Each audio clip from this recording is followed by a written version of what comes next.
ধ্বনিগুলোকে আমরা আলাদা আলাদাভাবে খণ্ড খণ্ড করে ভেঙে দেখাতে পারি, সেগুলিকে বলা হয় বিভাজ্য ধ্বনি।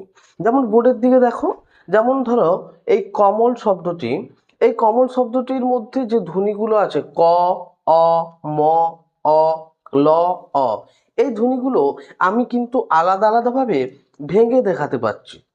সুতরাং এই ধ্বনিগুলো ক, অ, এই ধ্বনিগুলো হলো বিভাজ্য ধ্বনি।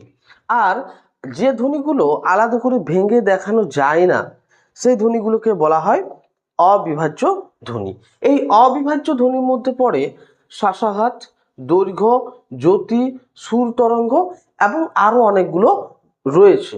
কিন্তু তোমাদের সিলেবাসে মাত্র এই 4টি অবিভাজ্য ধ্বনি আছে, সুতরাং আমরা এই 4টি অবিভাজ্য ধ্বনি নিয়েই আলোচনা করব।